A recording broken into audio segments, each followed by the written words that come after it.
గౌరవనీయ అధ్యక్షుల వారికి ధన్యవాదాలు. నాకు ఒక వ్యవహారం గుర్తొస్తుంది అధ్యక్ష. మా మాదిగోళ్లకు అడ్డుకులము సింధోళ్ళు ఉంటారు. మాదిగోళ్లకు అడ్డుకుల సింధోళ్ళు ఉంటారు. వాళ్ళ వృత్తి ఏంటంటే భాగవతులు ఆడతారు. వాళ్ళు భాగవతులు ఆడతారు. ఆ భాగవతులు ఆడే టైంలో వేసేగాళ్ళు తక్కువ ఉంటారు. అలా తక్కువ ఉంటే ఒక వేషం ఇడిచి ఇంకో వేషం కడతాం, ఇంకో వేషం ఇడిచి ఇంకో వేషం కడతాం. ఒక్కటి 3 వేషాలు కడతాడు. కనుక వీళ్ళు గత ప్రభుత్వం మంత్రులు ఎమ్మెల్యేలు రోజుకో వేషం వేసుకొని వస్తారు.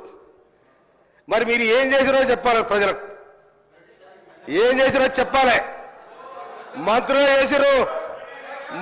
చేసిండ్రు, ఎమ్మెల్యే చేసిండ్రు, ఇసుక దోపిడిగాళ్ళు, భూ దోపిడిగాళ్ళు సర్వం దోచుకున్నారు. ఇవాళ వచ్చి వేసాలేసి ఎంతమంది ఆటోలను మీ ఇళ్ళకి రాల్చిర్రు, ఎంతమంది ఆటో కార్మికులు మీ ఇళ్ళకి రాల్చిర్రు, ఎంతమంది రైతులు కాపాడారు. మీ ఇవాళ పచ్చగుడ్డ వేసుకొని మీరు ఇవాళ మీరు రైతేసం వేసుకొని అంత ఏదో నాటకాలు ఆడుతూ ఉన్నారు. ఆటో డ్రైవర్లా మీరు ఆటో డ్రైవర్లా? ఏ ఆటోలు చూసారు మీరు? ఆటోలో కూర్చొని పక్కన కూర్చొని పరుగులు తీయడం ఇదే చక్కదనం అండి. ఒక సభను కూడా మీరు ఇక్కడ డిస్టర్బ్ చేయాలి, ప్రభుత్వాన్ని బదనం చేయాలి, ఏమో మీ ప్రయత్నం చేస్తారు. పాపం మీతో ఏమైంది మీకు? ఇలా మీరు ఏనాడు కూడా రైతుల కోసం మాట్లాడలే, ఏనాడు కూడా ఆటో డ్రైవర్ల కోసం మాట్లాడలే. కార్మికులు ఆర్టీసీ కార్మికులు 34 మంది వచ్చిన తర్వాత దానికి మీ ఇష్టం వచ్చిన రేటు పెంచి మీ ఇష్టం వచ్చిన ఆటో తీసుకొచ్చారు. ఎవరైనా మీరు కాపాడింది? ఇవాళ మొత్తం రోజుకో వేషం వేసుకొని మీరు ఒక డ్రామా చేస్తా ఉన్నారు. డ్రామాలు బంద్ కావాలి. అదేవిధంగా అధ్యక్ష, నీటిపారుదల శాఖ మాత్యులు ఉత్తమ్ కుమార్ రెడ్డి గారికి నేను ధన్యవాదాలు తెలియజేస్తా ఉన్నా. మా దగ్గర ఉన్న బురాడి గారి కాలువకు గత ప్రభుత్వం ఏం చేసిందో ఎక్కడ చేస్తాం బయటికి 9 అవసరం పడ్డారు. కానీ ఇలా రాష్ట్ర ప్రభుత్వం ఏర్పడిన తర్వాత, ఇందిరమ్మ రాజ్యంలో కాంగ్రెస్ పార్టీ ఏర్పడిన తర్వాత మేము మా ఉత్తమ్ కుమార్ రెడ్డి గారికి మా బురాయి గారి కాలం కోసం అప్పీల్ చేయడం జరిగింది. వారు 267 కోట్ల రూపాయలతోని 98 కిలోమీటర్లు పూర్తి చేయడానికి వారు బడ్జెట్ కేటాయించి టెండర్కు అయింది. వారు ధన్యవాదాలు.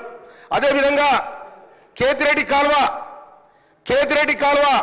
40-50 నుంచి 2 మండలాలు కలుస్తాయి. మధ్యనాల తుంగతుర్తి 2 మండలాలు కలుస్తాయి. ఆ కేతిరెడ్డి కాలువని ఎవరు పట్టించుకున్న పాపర పోలే. దాదాపు దాని కింద 150 ఎకరాలు మారుతుంది. కానీ కేతిరెడ్డి కాలువ కూడా దాదాపు 13 కోట్ల రూపాయలు మంజూరు చేసినందుకు గౌరవనీయ ఉత్తమ్ కుమార్ రెడ్డి గారికి, రాష్ట్ర ప్రభుత్వానికి నేను హృదయపూర్వక ధన్యవాదాలు తెలియజేస్తా ఉన్నా. అదేవిధంగా గౌరవ నాకు అవకాశం వచ్చింది, ఒక్క నిమిషం అధ్యక్ష. ఎర్రబాడు దొరలు నూతనకల్ మండలం ఎర్రబాడు దొరలు ఒక 60 సంవత్సరాల క్రితం దాదాపు 2300 ఎకరాల భూమి చిన్న సన్నకారు రైతులు వారి దగ్గర కొనడం జరిగింది. కానీ ఇప్పటి వరకు 60 ఏళ్ళుగా వారు పట్టలేదు, ఏది లేదు, ఎక్కలేదు. కానీ భూ కబ్జాల వాళ్ళే ఉన్నారు. దయచేసి చట్టం మారింది, ధరణి మారింది, తర్వాత భూమాత సిస్టమ్ వస్తుంది. కాబట్టి దాంట్లో ఆ రైతులందరూ కూడా పట్టాలిచ్చి దాదాపు 2600 ఎకరాల భూమి ఆ రైతుల చేతుల్లో ఉంది. వాళ్ళ కబ్జాలో ఉన్నారు.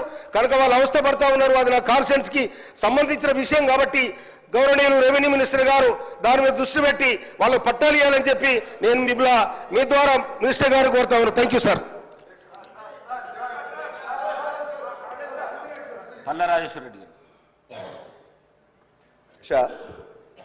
ధన్యవాదాలు అవకాశం ఇచ్చినందుకు. ఉత్తమ్ కుమార్ రెడ్డి గారు మంత్రిగా వారు మమ్మల్ని 7 నియోజకవర్గాలకు సంబంధించిన భువనగిరి పార్లమెంట్లో